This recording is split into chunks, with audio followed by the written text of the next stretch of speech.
Good evening. I'm Nancy Anderson. I was an active duty Marine for 30 years, from 1972 until 2002. And I retired. I'm a Virginian, but my husband was born and raised in Greensburg, Pennsylvania. If any of you are familiar with Greensburg, the county seat.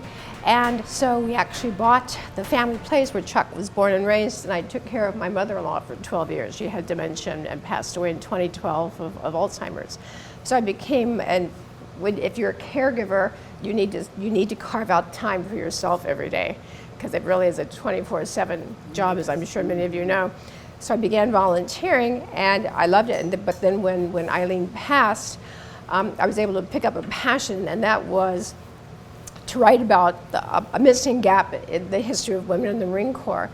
Back in the early 80s, Colonel Mary Stremlow, a Marine reservist, was actually brought on active duty and asked to write a history of women in the Marine Corps from 1946 until 1977. 1977 was a year of tremendous changes for women in all the services.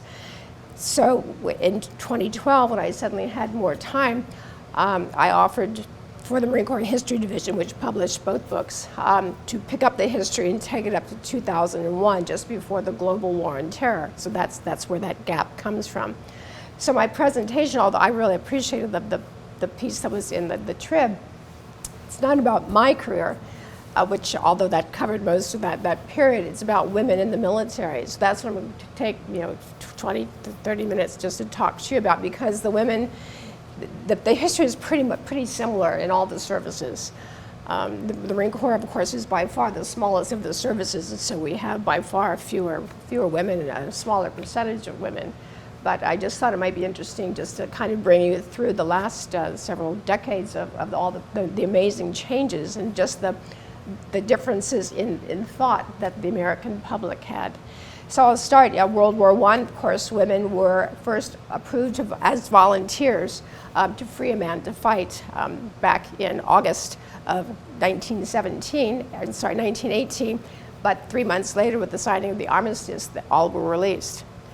Then comes World War II. War is declared on the 8th of December, 1941, and the services again look at women to fill non-combat positions, obviously, again to free a man to fight.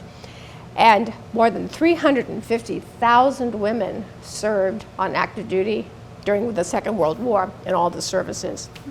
Of course, and a lot of people don't realize that this World War II, Korea, Vietnam, global Desert Storm, the global war on terror, what percentage of people in the military do you think actually pull the trigger or actually on the front line during a conflict? 10%. Really? 10%. The other 90%, logistics, healthcare, beans, bullets, transportation, all the combat support and combat service support things that lets Bob or Carl pull the trigger. And so even during the Second World War, and as much as now, there were a lot of billets that women could fill. And that's why I'm sure many of you have stories from your grandparents. My grandmother, if any of you have ever been to the torpedo factory in Old Town, Alexandria, or have you heard of the torpedo factory? It's in Alexandria, Old Town. It's a huge art, in Old Town. It's a huge art colony right now. But my grandmother, my maternal grandmother, worked there building torpedoes during the Second World War. And about 37% of women, of housewives, worked outside the home during that war, again, just because they were freeing men to fight, freeing men to help us win the Second World War. Well, 1945, the war ends, but Congress and the President, Harry Truman, said, women, that was a pretty valuable resource. And so started looking seriously at making women a permanent part of the military. They were all auxiliaries, or considered to be auxiliaries during the Second World War. So on the 12th of June in 1948, Harry Truman signs Public Law 625, which is the Women's Armed Services Integration Act. And that, for the first time, makes women pretty much an equal part of each of the services, of the military, to the services. So the WACS, that was the World War II. Yes, the Women's Army Auxiliary Corps. Yeah. But The WAF's women's, correct. Given the Yep. Okay. So they spent a couple of years kind of working it out, and so in 1948. But there were several provisos to that public law. First, although it gave generally equal status to women in uniform, women were held in all female companies, so the companies were gender segregated. Women in any service could not be more than 2% of the entire service, 2% of the entire Army, 2% of the entire Navy. The Marine Corps, however, used 1%. Only 1% of Marines could be female. Within that 2% or 1%, no more than 10% could be female officers in any of those services. You're talking a very small number of women. Why did they limit it to 2%? They just figured that's all that they could handle. Billeting, there were several issues. And again, remember this, that woman's place was in a home. And which another interesting part, if a female service member was married to a civilian spouse, he was not considered a dependent because he was the breadwinner. And so they couldn't live in base housing, he couldn't shop at the commissary, couldn't shop at the PX, he was not a dependent. If a woman became pregnant or even adopted a child, she was immediately discharged. In fact, that lasted until 1971, and I understand the same thing was true in women in banking, women, there were a lot of teachers, yes. Yeah. Even adopted a child, she had to immediately leave the service. Another interesting thing is when any person, male or female, wants to join the military, they take a battery of tests, an armed service vocational battery aptitude test. Women had to be high school graduates, and they had to score 50 out of 100 on this ASVAB test, and that sounds like an F to me. Men did not need to be high school graduates, and men needed a 9 out of 100 in order to be considered, depending on their skills in other areas, in order to be considered qualified for military service. And this was through Vietnam.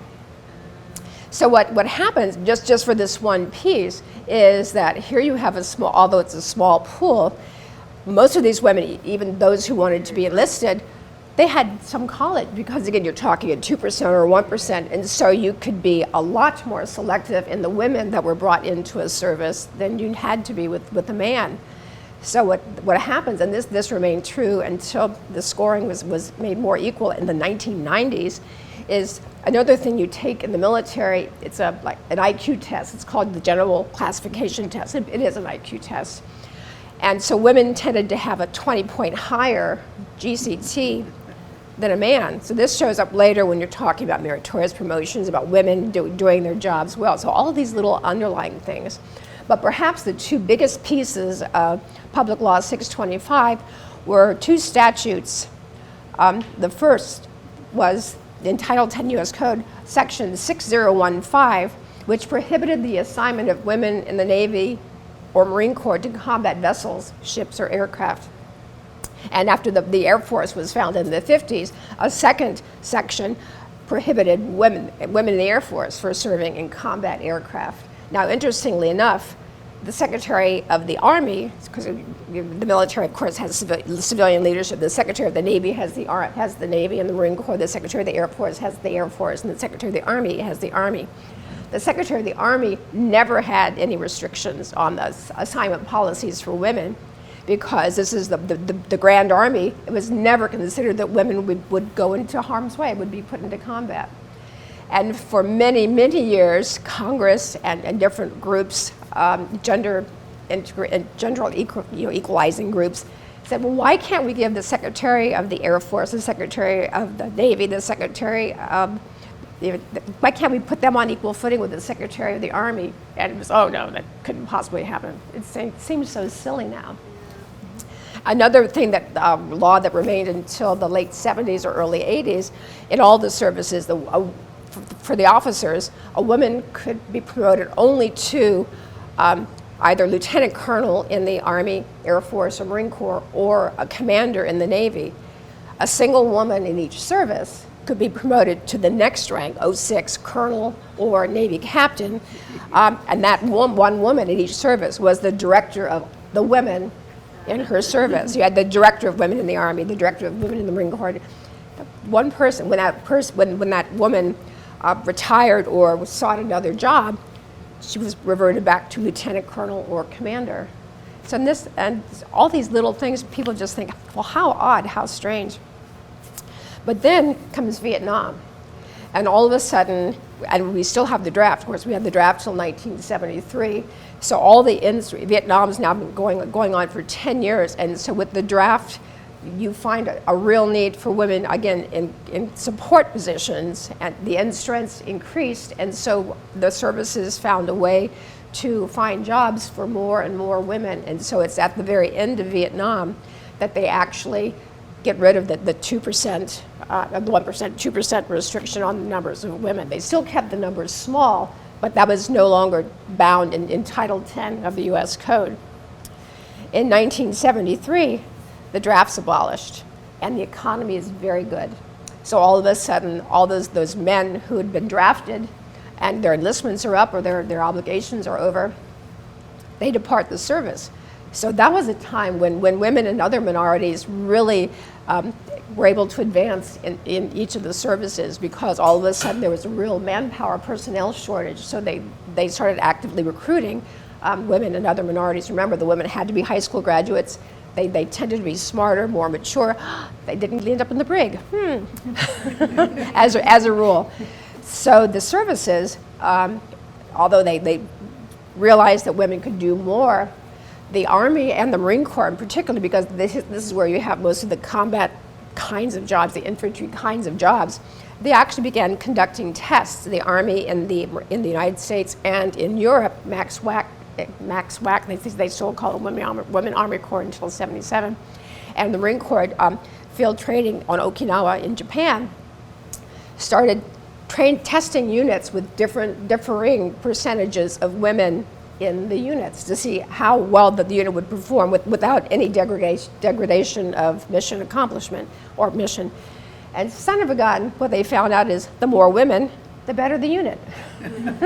For the same kinds of reasons. The women paid attention, they tended to be smarter, they tend to be more mature, and they didn't end up in the brig.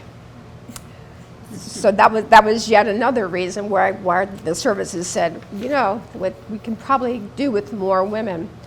And in 1977, that's when all the restrictions were ended. The women were no longer in female-only companies. They were integrated in gender integrated into administrative companies for admin purposes. Women were then eligible for promotion to all ranks up through 4-star general or 4-star admiral. And more women found their way into the combat support units. So certainly not combat units, but combat support units. And in 1985, another banner year, the world is suddenly becoming a more dangerous place. Terrorist attacks on embassies, plane hijackings. And so the American public and the military leadership said, well, we probably should give women some defensive training because you never know what's going to happen. And so it seems wrong, morally wrong. The women were giving makeup courses. Their graduation from recruit training and all this was a tea with hats and gloves. And so the very late 70s or early 80s, that's when each of the services said, okay, we need to expose these women to weapons. We need to give them some familiarity training. And in 1985, women in the Marine Corps and the other services were first allowed the enlisted women, because officers had been doing it with the pistol before, but enlisted women were given marksmanship training with the service rifle, the M16A2 rifle. And the thought was, gee, these women, they were probably going to get up 40% qualification record. It's going to be, they're going to be scared. 97.8% qualification for the first 2 series in the Marine Corps, because the women paid attention. They actually listened to the range master who said, okay, you stand like this, you do this, you do this, and the women followed instructions. It was, in fact, in the very first class, the very first series of female recruits who went to the rifle range, recruit Anita Lobo fired 246 out of 250 points on her first day at the range. And that was her record actually stood in the Marine Corps for decades. For decades. And although she was left-handed and left-eyed, she fired right-handed because that's what she thought she had to do. So, so all, slowly, the male leadership is going, okay, well, maybe they can do this, maybe they can do this. And then, so toward the late 80s, when the training's going well, the women are being exposed, although it's still defensive training for the recruit training for in each of the services. The Secretary of Defense, who was then Frank Carlucci, required each of the services to conduct a study of women in their services, accession policies, training policies, assignment policies. And I happened to be part of the study for women in the Marine Corps. It was fascinating, but we sent each service sent its report to Secretary Carlucci, who then, through Congress, implemented in 1988 the risk rule, which defined combat risk and barred women from serving in non-combat units if they were likely to be fired upon. Well, this opened up a huge range of opportunities for women. It just meant that you could basically hold any job or fly any aircraft or do anything if you weren't in harm's way, if you weren't likely to, if you weren't going to be shot at. So many billets in each of the services opened up for women. But then Desert Shield, Desert Storm, 1990, 1991, and more than 40,000 women served as part of Desert Shield and Desert Storm. Again, so many women in health and supply, health services, intelligence, communications. That's why they were a huge portion of that initial deployment to Saudi Arabia. And that was, if you all remember, although in Vietnam we would get nightly recaps, Desert Shield, Desert Storm was real time in your face. It was in everyone's home, everyone heard it, and they saw how well the genders were working together. And so the mindsets of politicians and the American public, and to a far less degree of the senior military leadership, was, well, when it comes to serving in the Marine Corps, it's not how strong a man or woman is, it's how strong they need to be for their job. And so that the services started looking very seriously at more opportunities for women, but more importantly, the American public said, women did so well, and realized that the loss of a daughter or a wife is no greater, it's no more heartbreaking than the loss of a son or a husband. It's a loss, it's a service. And so the military became it was seen as a gender neutral vocation, actually it is, and always has been. In November 1991, President George Bush loses the election to Bill Clinton. And the thought is that because of the Democrat-controlled Congress, and the will of the feelings of the American public, that the time was ripe to open even more opportunities in each of the services for women.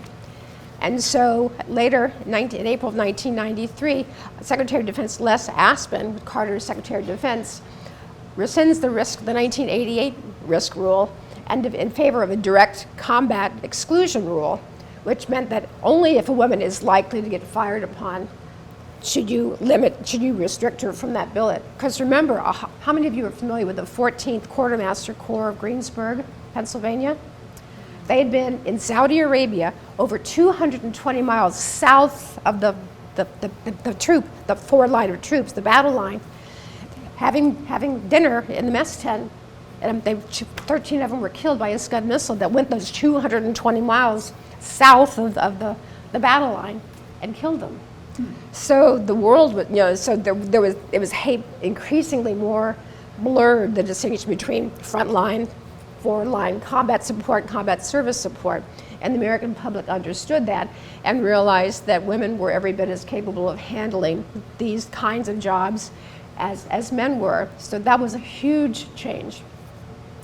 2002, the global war on terror, Operations Iraqi Freedom and Enduring Freedom, that sent hundreds and thousands of women in these direct combat billets and almost completely obliterated the distinction between combat line and combat support lines, and what was dangerous and what was not dangerous.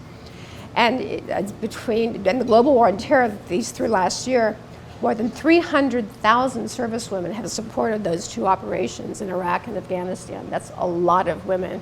166 were killed and more than 1,000 have been injured.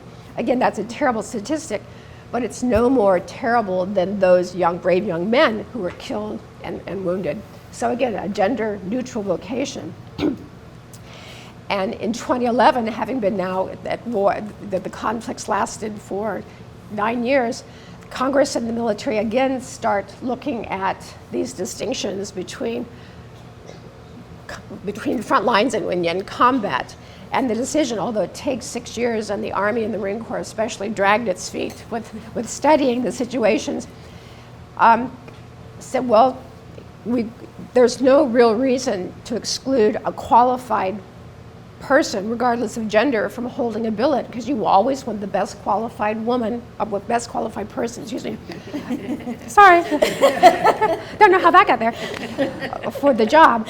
And so they started reviewing all the laws and policies again. And in fact, what happened, because you needed the women, because they were in intel, they were in the health services, the Army and Marine Corps especially got around the few remaining restrictions, but the direct combat exclusion, by attaching women to units rather than assigning them to units. So they were still deploying with the unit, they were still there in harm's way, but they were attached. And after 6 years of studying and testing, finally the remaining barrier restrictions were studied and ended in 2015. Then Secretary of Defense Chuck Hagel notified Congress that, all right, the studies are done, we're ready to announce the end of all restrictions. And it wasn't until 2016 when that complete gender integration was approved by Congress. And so today, there are only physical, there are no gender restrictions. It's the best person for the job. And so what's happening, interestingly enough, the Marine Corps has always used the same physical fitness test, although the grading standards, the scoring is a little bit different for men and women. But the Army has actually developed a separate test, combat fitness test, for those who want to be in the infantry, just to make sure, because the Army's normal PFT, physical fitness test, which is administered twice a year, is similar to the Navy's, a 2-mile run, some sit-ups, some push-ups. It's not very rigorous, as a Marine would say. And so these changes have been made, and I think for the better. And one of the things that you have to applaud the services on is that they would never allow a difference in scoring. You had to be completely qualified. You could never lower standards, and so that's one of the reasons the testing took so long, is because they wanted to get large enough numbers of women to make sure that men and women were, that equal weight requirements or strength requirements were required and actually accomplished, and which is why so few women have chosen these non-traditional fields. They're still very much in the traditional fields.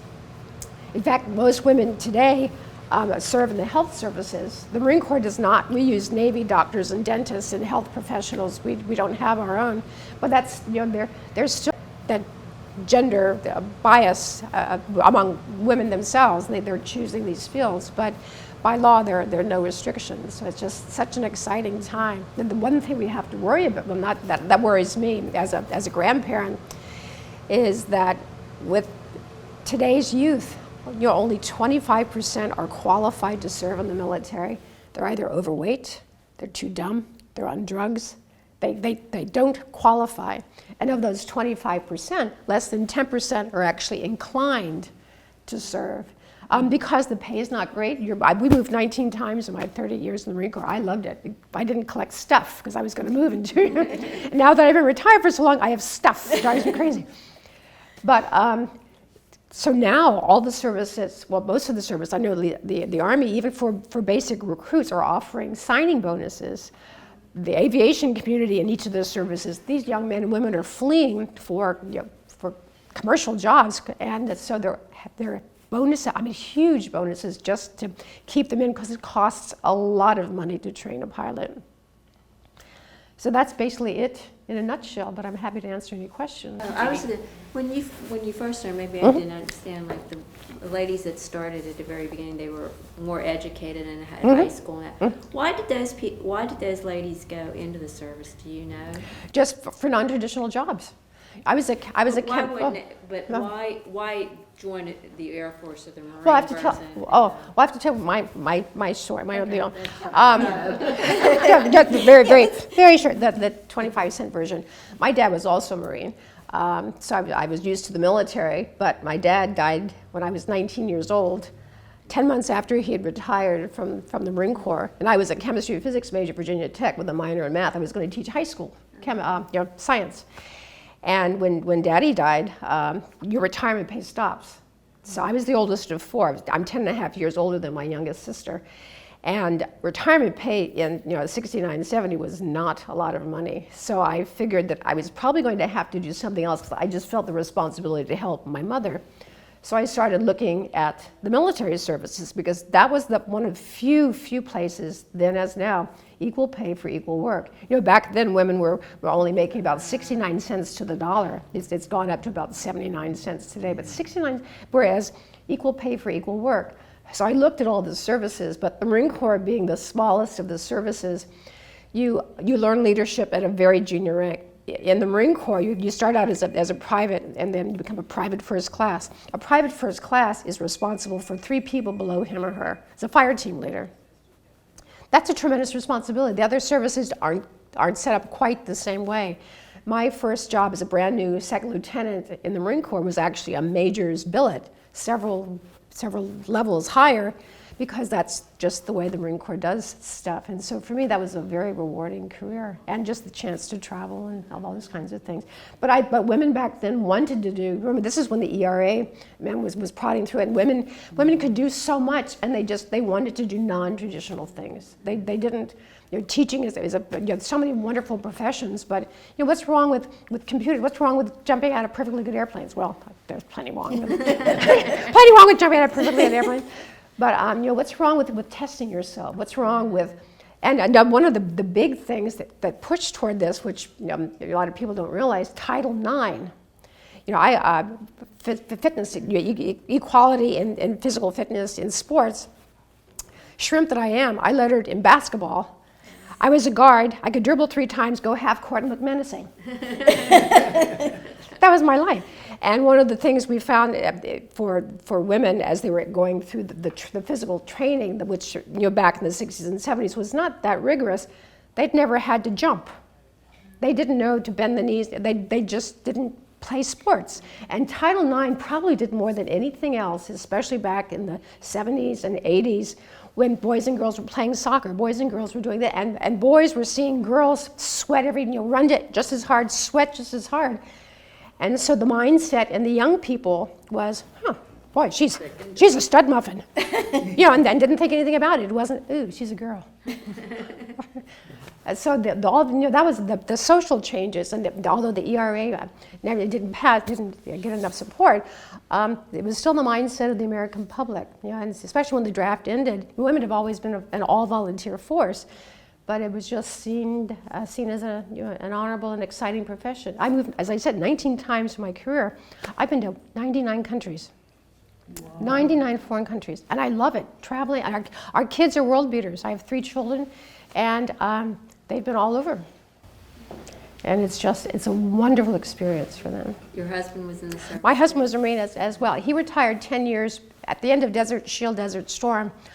All the colonels who happened to be OV-10 pilots or aviation supply officers were released from active duty, and he was one of those. So he retired 10 years ahead of me. Yeah. So he was always the husband of Colonel Anderson, which I thought was pretty cool. Yeah. Did you ever want to go into combat? I'm not afraid of combat. Yeah, I would not want to be an infantry officer because although I've spent a lot of time in the field, most of my time is in technical communications and computers, so you're always out there in the field, laying wire and your wire dogs doing it by analog. No problem, but that's just nothing that interested me. But I will tell you something. In August of 1989, it was about 6:15 in the morning, Camp Lejeune, North Carolina. Hot day, so I would run early in the morning, about 5:30, 6 o'clock. And I was running, it was full daylight, and along the road, there was a macadam path, but it dipped just about 100 meters, kind of just slightly into the woods. I was running, and a young man grabbed me from behind, stranglehold, and luckily I was a water safety survival instructor, so I tucked my chin, pulled him off, turned around and chased him like a bat out of hell. He hopped in his car and drove away. So then I was again running on the road. So I used hand and arm signal when you can talk with your hands. Stop, assemble, do those kinds of things. So traffic, cars were going to work. So I was doing all this. And no one stopped, but I ran. I recognized one of the folks driving past me, who happened to be the G3, the operations chief for the Marine Expeditionary. This is a Jefe. He was a colonel, but he was a Jefe. So I went into his office, and in my PT gear, and I said, I'm sorry, I'm so sorry to bother you, but did you happen to notice a car and you're pulling, crazily out of the pavilion parking lot? And he said, no, but I said, but I noticed I thought you were doing aerobics. And so I explained what happened. And that man that same day went on and raped another woman, and 2 days later attacked another woman, but was caught. But so I wouldn't care to go into combat, but I know how to handle myself. That's probably an odd answer to your question, No, but I'm not afraid of it. I also a fire expert with the rifle and the pistol. And all Marines, we have the Marine Corps Martial Arts Program, which was started in about 1987, 88. So we all know, 10 ways to kill anybody. Go for the low-hanging fruit. When did you retire? 2002. So where were you on 9/11? Can I ask you? I had just relinquished. I was the base commander and the battalion commander. I owned all at Henderson Hall, so I owned all the Marines in the D.C. area. And I was a quarter mile from the Pentagon. That the base is. And the plane flew right over my sentry. I was at Quantico, right over the sentry, and crashed into the side of the Pentagon. If that aircraft had gone one wing over, one ring to the left, closer to the Washington Monument, that's where SecDiff is, that's where all the service chiefs are. And when I had a Pentagon tour before I became the base and the battalion commander, and we told the senior leadership, because, well, not so much for a terrorist attack, but the Russian embassy was straight. If you've ever been in D.C., the National Cathedral, well, the Russian embassy is the other thing that's on the highest point in D.C., points right toward that wing of the Pentagon. Really? So they could. I said, you guys need to move into the internal ring. So they were on the most external ring, because they had a good view. They didn't look at Arlington. They looked at the Washington Monument and the Russian embassy. Yeah, my friend of mine was just got off the boat. He was going to go on leave. He says he got to the gate. They said, turn around, you got to go back. Everything was going down. Yeah, I remember that day very, very well. So it was quite scary. But anyway. Yes. Please. I was just saying, did you say, Diane, your children, did they go into service? No, we thought I have one son and 2 daughters, and we thought our son might be interested in the Naval Academy. My husband and I have sat on the selection board, service selection boards for the last several years. He said, Mom, I have 2 parents who are Marines. What are they going to teach me? But they're all very successful. Our son's a very successful business, works in pharmacology. They're great kids, and again, nothing phases them. Did you have a question? You Yeah. answered. Oh, I'm sorry. Okay. I wanted to know how you got into the service. That's how I got into the service. I will tell you, when I retired, we had 182,000 Marines, and 10 of us were female colonels, so we called ourselves special. So, but I will tell one thing. If you're interested, right today in the Army of the Sea. Today there are about, as of the end of 2018, 1.3 million men and women serve in the military, and 851 were women, about 16% overall. The Army has 74,000 women, 18% officers, 14% enlisted. The Marine Corps has 14,000 women, 7% officers, 8% enlisted. The Navy has 53,000 women, 18% officers, 19% enlisted. And the Air Force has 62,000 women, 21% officers, and 19% is enlisted. It's a lot more than the 1 or 2%. Yeah, that we're strict by law. And of those, the health service fields are about 30.5% of all enlisted women, and between 39% in the Army and 46% of women in the Navy are in the health fields. So, but they can choose. They can do what their best. They choose what they want, and they just have to prove that they can do it. So I'm so excited about the opportunities for young men and women today.